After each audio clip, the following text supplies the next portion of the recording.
Mesdames et messieurs, bonjour et bienvenue dans votre émission La vie de la jeunesse. La vie de la jeunesse est une nouvelle émission qui donne l'opportunité à la jeunesse de s'exprimer afin de proposer des solutions pour une bonne gouvernance au Mali. Pour ce 13e numéro, nous avons fait appel à M. Aïdara Mohamed, président du cadre de réflexion pour le changement au Mali, M. Amara Sidibé, porte-parole du mouvement Trocetro. Bonjour monsieur. Bonjour. Et merci d'avoir répondu à notre invitation. La première question est adressée à M. Sidibé Amara. Et comment voyez-vous la situation sociopolitique au Mali? Merci d'abord pour votre invitation. Vous venez de dire, moi c'est Amara Sidibé, je suis le porte-parole du mouvement Trocetro. À mon avis, la situation politique elle est dramatique aujourd'hui, pour plusieurs raisons. D'abord, depuis un certain temps, l'élite politique malienne ne change pas. Il y a toujours les mêmes têtes qui restent dans les partis politiques, qui font en sorte que les partis se résument à leur personne. Actuellement, la grogne sociale avec le mouvement des grèves des syndicats, déjà dans la santé, des syndicats, de l'enseignement et puis des préavis de grève et d'autres structures étatiques témoignent aujourd'hui de la mauvaise gouvernance pratiquée depuis un certain temps par les hommes politiques maliens. Elle n'est pas du tout satisfaisante actuellement dans notre pays. Alors, vous, en tant que jeune leader, comment voyez-vous l'avenir de la politique au Mali? Moi, je pense que l'avenir de la politique malienne n'est pas clair, elle est sombre parce que quand tu prends les partis politiques, il y a moins de jeunes qui sont dans les partis politiques, qui émettent dans les partis politiques. Donc nos partis ne laissent pas la place aux jeunes de s'émerger. Donc l'ensemble des dirigeants du Mali sont en général ont plus de 60 ans. Donc c'est ce qui fait que la jeunesse a du mal à s'imposer dans les partis politiques. Donc le circuit est tellement fermé que les jeunes n'ayant pas les moyens financiers pour s'imposer ont du mal à se faire entendre dans les sphères politiques nationales. Alors, pour vous, qui sont les responsables? Moi, je pense que les responsabilités sont partagées. Il y a évidemment ceux qui sont au pouvoir sont responsables en partie, mais nous les jeunes aussi, nous sommes responsables en partie parce que la jeunesse aujourd'hui est habituée à la facilité. Nous voulons tout avoir et tout de suite. Or, pour ce genre de choses, il faut avoir une condition, il faut avoir une vision, il faut surtout se battre pour avoir ta place. Malheureusement, nous avons notre zone de confort, dont nous avons du mal à quitter cette zone de confort-là. Donc c'est ce qui fait que les vieux qui sont au pouvoir parviennent encore à maîtriser les jeunes. Et il y a un manque de confiance cruel entre les jeunes. Parce qu'à chaque fois, quand quelqu'un prend le leadership d'une organisation de jeunes, arrivé un moment, quand on lui propose un poste ou on lui propose carrément de l'argent, il arrive à que ces jeunes-là prennent de l'argent ou acceptent ce poste et trahissent les autres. Donc depuis un certain temps, c'est comme ça. Donc c'est ce qui fait qu'il y a un problème réel de confiance entre les jeunes qui favorise aujourd'hui et le comportement des vieux à nous diviser, à nous instrumentaliser. Monsieur Aïdara, qu'est-ce que votre cadre a amené comme action concrète pour le changement? Ok, merci madame. Je remercie tous nos téléspectateurs. Moi c'est Aïdara Mohamed. Je suis le président du cadre de réflexion pour le changement, une très grande plateforme qui est constituée de 117 associations à travers le Mali. Qu'est-ce que le cadre a amené comme changement au Mali? Depuis un certain temps, on est en train de s'investir sur des projets. On a même un projet qui est en cours, qui est un très grand projet de sensibilisation sur l'importance du numéro d'identification nationale et également sur tous les processus de récupération. C'est-à-dire, ces projets consistent à vraiment aider la population de base qui n'ont pas l'accès à l'information. Nous, on part chercher de l'information et on viendra donner cette information à la base. C'est-à-dire qu'on donne l'information dans toutes nos langues, différentes langues parlées au Mali. C'est-à-dire qu'il ne s'agit pas seulement de dire en français, mais de dire dans d'autres langues que les gens comprennent, que les Maliens lambda qui sont oubliés par les Maliens, en réalité c'est des vrais Maliens qui sont à l'intérieur, qui n'ont pas l'accès à la radio, à la télé, ni à l'internet. Maintenant ces Maliens sont des vrais Maliens également. Et c'est vraiment des gens aussi qui ont des mots à dire pour le Mali. Et on doit également tenir compte, il s'agit de la communication, tenir compte de ces Maliens-là et partir sensibiliser ces Maliens-là voir quelle est l'importance même de ces numéros d'identification nationale. Parce que vous savez bien, dans ce dernier temps, ces numéros ont remplacé tous nos documents administratifs. C'est-à-dire qu'il est devenu juridique maintenant que quand tu n'as pas la carte NINA, tu ne peux rien faire. Non seulement tu ne peux pas voyager parce que tu ne peux pas faire le passeport sans la carte NINA, tu peux rien faire, tu peux pas faire les concours d'entrée dans nos différentes structures privées et publiques, tu peux ni même donner ta voix quand il s'agit des élections, même donner ta voix parce que tu ne peux pas dire que quelqu'un n'est pas bon alors que toi-même tu n'es pas bon, tu n'as pas ta carte. Et on est en train de sensibiliser les gens et surtout nos cibles sont des jeunes. On est en train de sillonner tous les établissements secondaires, supérieurs, professionnels, techniques et fondamentaux sur toute l'étendue du territoire. Et ça, c'est en collaboration peut-être avec le ministère, parce que le ministère nous a un peu facilité le travail en nous donnant une autorisation pour passer dans les différents établissements. Et on a commencé à Bamako, il y a 3 équipes qui sont à Bamako, il y a 3 équipes qui sont dispersées sur 3 régions. Il y a Kai qui fait en même temps, il y a Sikasso qui fait en même temps et il y a Ségou qui est en même temps sur la sensibilisation. Je suis en train de sillonner tous les établissements. Ça, c'est l'un de nos projets phares qui est un projet qui va au-delà même du changement. Parce que quand on parle, tout se joue sur des élections. Et les élections, ça se passe avec les cartes NINA. Et quand on sensibilise les Maliens sur l'importance de leurs cartes, voir que c'est les cartes qui peuvent changer eux-mêmes, qui peuvent changer leur comportement, qui peuvent changer leurs dirigeants, ils doivent vraiment tenir compte de cette importance et d'aller vers ces cartes-là et chercher par tous les moyens. Et tous ceux qui ont des erreurs, qui ont perdu leur carte, qu'est-ce qu'il faudra faire? C'est-à-dire quelles sont les procédures à entamer pour avoir une nouvelle carte? Ceux qui ont des erreurs sur leur carte, et on a un numéro standard, on a un bureau là où on peut trouver toutes les informations nécessaires. Et ces informations sont données aux Maliens à titre gratuit. C'est nous-mêmes qui sommes en train de s'investir là-dedans. C'est-à-dire nos 1 franc, nos 2 francs, on est en train de s'investir à l'intérieur de nos structures pour pouvoir aider cette population qui n'a même pas l'information, qui n'arrive pas à trouver l'information, et sur toutes les langues locaux parlées. Quand tu parles Peul, quand tu appelles, on te parle Peul. Quand tu parles Bambara, quand tu appelles, on te répond en Bambara. C'est-à-dire, l'objectif même, c'est d'informer les Maliens, parce que qui parle du changement, le changement, ça se pose sur 3 aspects. Il y a d'abord l'information, il y a d'abord la formation, et que tout ça va amener le changement un jour. Parce que quand tu es bien formé, quand tu es bien informé, et ça te permet de changer les comportements en fonction de tes formations. Voilà un peu, madame, ce que je peux dire en grosso modo sur le projet de changement que nous, on est en train de mener. Et on a mené beaucoup de projets dans le temps. Même en 2013, on a mené un projet sur une explication large également sur les autorités intérimaires. Parce que les Maliens, à 80, je peux dire à 70% des Maliens, ne connaissent même pas le contenu de l'accord cadre. Maintenant, l'accord cadre, on a initié un projet également qui a consisté à expliquer l'accord cadre dans toutes nos langues. On a vraiment cherché des jeunes qui parlent, parce que dans notre structure, il y a toutes les jeunes confondus et qui parlent toutes les langues parlées au Mali. Et on a formé ces jeunes-là, on les a envoyés à l'intérieur du Mali pour expliquer vraiment l'accord qui a été même signé entre nos gouvernements et nos partenaires. Et également cet accord-là, qu'est-ce qui est écrit dans l'accord? Parce qu'ils ont seulement mis l'accord en français, alors que les Maliens, rares ceux qui sont cultivés. Maintenant, ceux qui sont partis à l'école, il y a beaucoup de Maliens qui sont oubliés, alors que c'est des vrais Maliens, et c'est des Maliens plus que nous-mêmes, on peut le dire. Et également, notre objectif, c'est de vraiment sensibiliser les Maliens, même les Maliens lambda, sur toutes les problématiques qui se posent dans le pays. Et également, on a fait ce projet, on a d'autres projets qui sont en cours, mais ça, c'est l'un de nos projets phares qui va se terminer jusqu'en 2018. On a 16 mois devant nous, on est en train de faire ce projet sur 16 mois.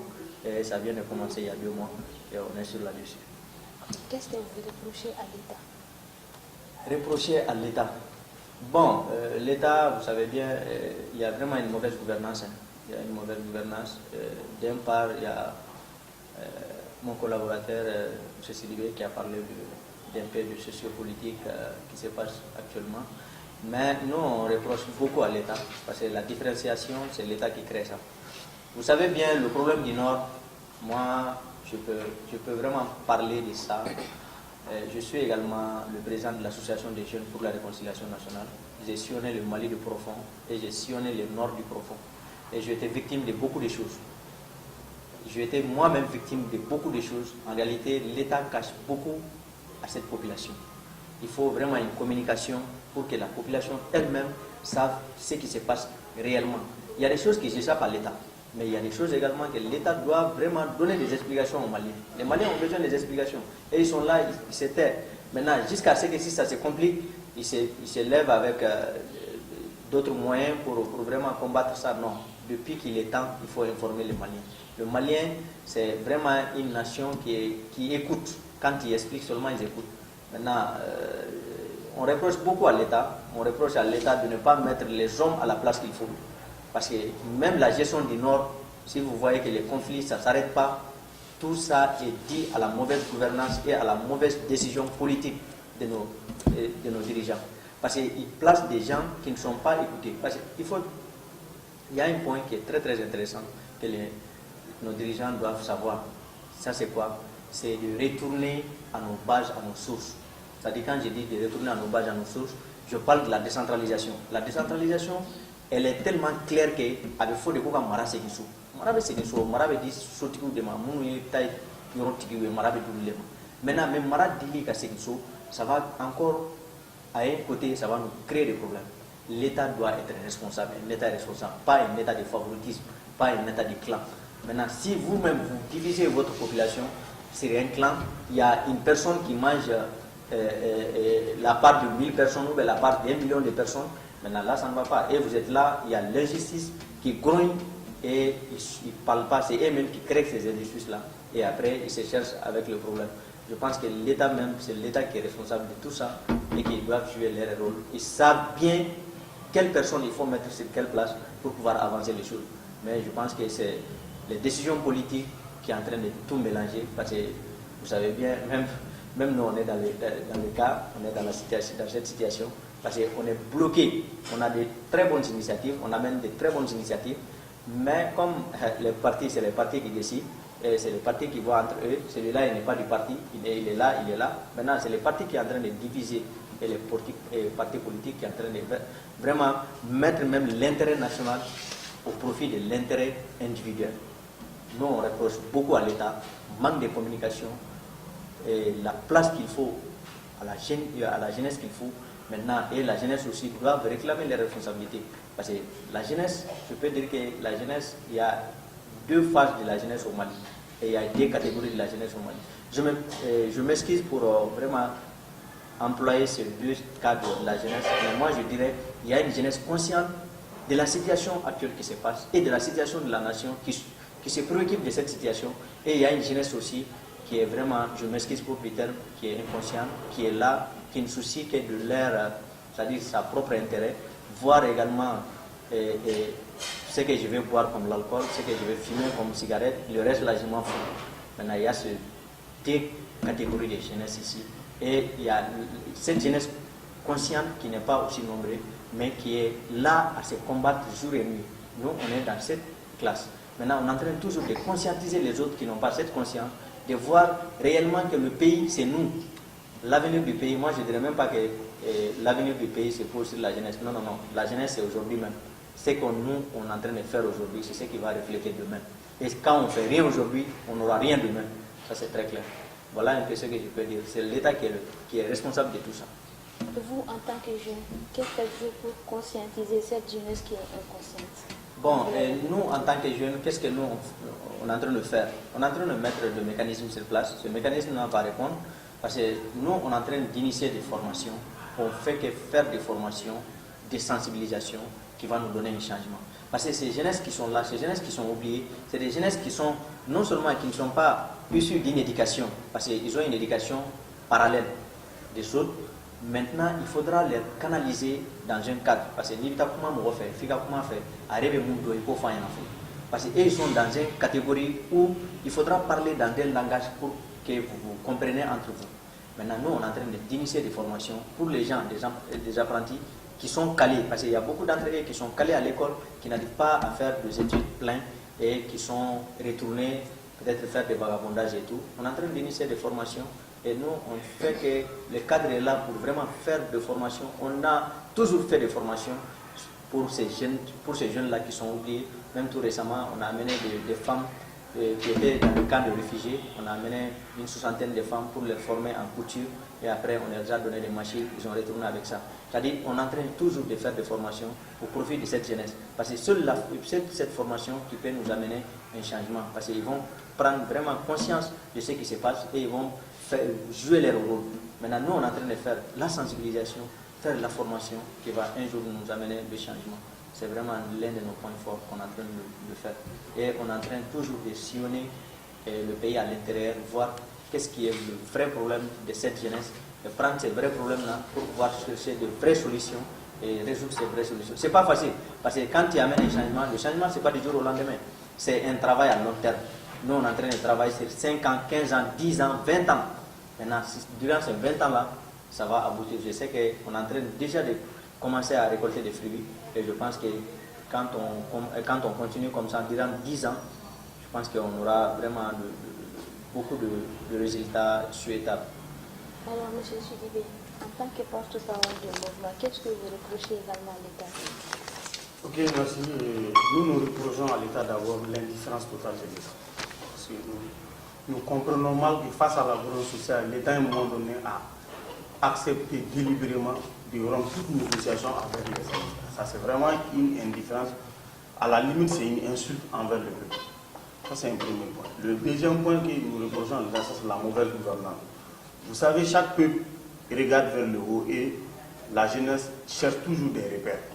Nos repères aujourd'hui doivent normalement nous diriger. Mais malheureusement, la direction du pays est gangrénée par la corruption, le favoritisme, le népotisme, qui fait aujourd'hui qu'on n'a pas le minimum de confiance en nos dirigeants. Donc, à un moment donné, l'État doit être responsable. L'État doit s'assumer et l'État doit avoir une vision. Et nous pensons que le pays n'est pas géré par des visions, mais le pays est géré de façon chaotique. S'il y a un problème qui se pose, en ce moment, on cherche à trouver une solution au problème. Or, quand on dit gouverner, ça veut dire prévoir. Et dans notre pays, à aucune manière, dans aucun secteur, nous ne voyons une planification sur une période. Donc, c'est ça que nous reprochons à nos dirigeants aujourd'hui, c'est ce que nous reprochons à l'État. L'État doit commencer à s'assumer, à être responsable et à s'imposer comme ça se doit. Alors, quelle solution vous pouvez apporter pour le changement? Nous pensons qu'il faut avoir une rupture. Nous nous engageons dans une rupture. À un moment donné, je pense que nous avons hérité du système colonial. Tous nos dirigeants sont issus de ce système-là. Le système est simple. Soit tu es avec moi, soit tu es contre moi. Donc le pays est dirigé comme ça. Donc tous ceux qui réclament quelque chose sont considérés comme les ennemis de l'État. Donc nous pensons que les jeunes doivent se positionner en système de rupture. L'habitude, c'est quoi? C'est que nous devons cultiver à l'avènement d'une nouvelle jeunesse. Comme le disait mon frère Aïdara, de plus en plus, il y a des jeunes qui sont en train de prendre conscience du problème que connaît ce pays. Donc, à un moment donné, nous, à notre niveau, nous pensons que nous devons donner le bon exemple. C'est-à-dire, le changement, ça commence par moi, ça commence par lui, ça commence par les gens de façon individuelle.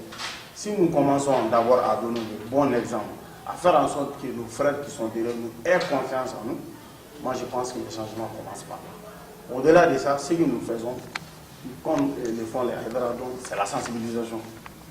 Quand nous rencontrons des gens, on discute avec eux. Il faut que la jeunesse s'intéresse aussi à la vie de la nation. Parce qu'on ne peut pas être en marge de quelque chose et puis comprendre ces choses-là et trouver des solutions. Donc nous incitons les jeunes à s'intéresser à la chose politique.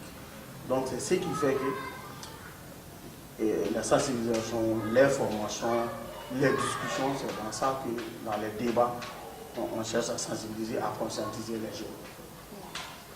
Alors, quelle solution doit apporter pour une meilleure sortie de crise, selon vous? Moi, je pense qu'il n'y a pas 1000 solutions. Il faut être honnête et clair. On ne peut pas gouverner des hommes comme des animaux. Quand vous êtes à la tête des gens, quand vous êtes gouvernant, vous devez être honnête. Parce que le monde est ouvert aujourd'hui. Tout ce qui se passe au Mali, c'est pas dans tous les pays d'Afrique et du monde.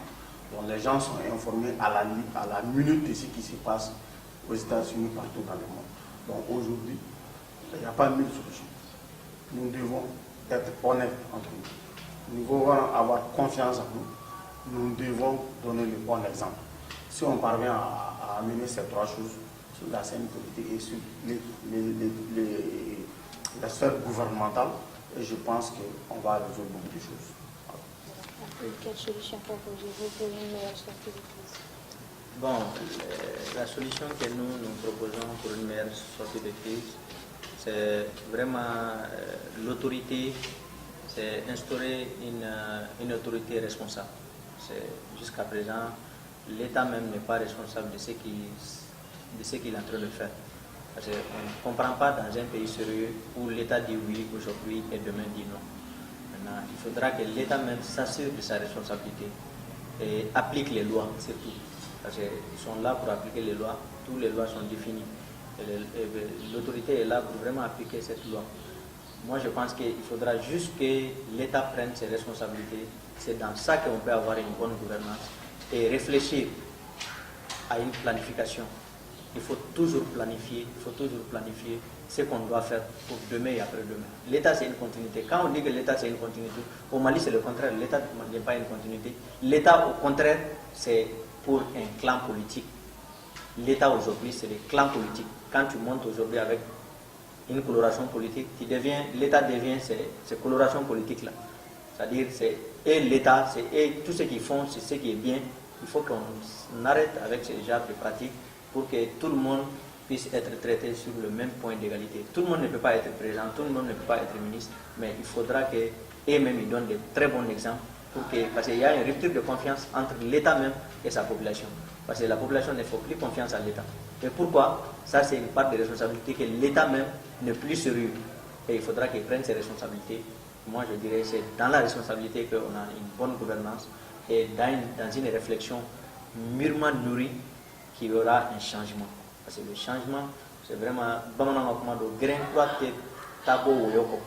Quand tu veux changer quelque chose, ça veut dire qu'il y a quelque chose qui était là qui n'est pas bon. Comme mon frère Sylvain l'a bien dit, il faut une rupture. Quand on dit une rupture, c'est dans un sens propre. Et il faut qu'un gros hakilna fasse. Parce que tu vas voir, nous avons fait, nous avons hakilna oreudi. Parce que nous avons hakilna oreudi kana marauke. Hakilna oreudi pas ça on fait. Nous on avait de très bonnes gouvernances ici. L'histoire de Kouroukanfouga, on avait de très bonnes gouvernances. Pourtant, ils n'ont jamais été à l'école. Ils ne savent même pas l'école. Mais ils étaient là, c'est une gouvernance qui était bien écoutée, mûrement bien installée. Et également dire à l'État de réfléchir sur sa politique de la décentralisation. Il ne faut pas oublier les vrais acteurs de la décentralisation, qui sont nos chefs de village, qui sont nos ricotrades, qui sont également nos imams, qui sont nos chefs, les deux chefs religieux, que ce soit chrétien, que ce soit musulman.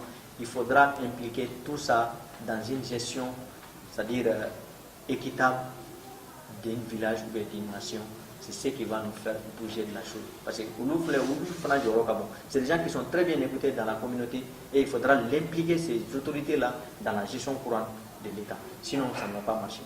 Et c'est ce que moi j'aurais à dire sur la gouvernance, la bonne gouvernance. Il faut une responsabilité. Il faut une responsabilité de l'État même en premier et les autres vont suivre.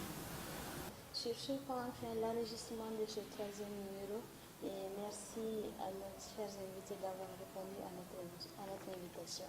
Merci. À la prochaine.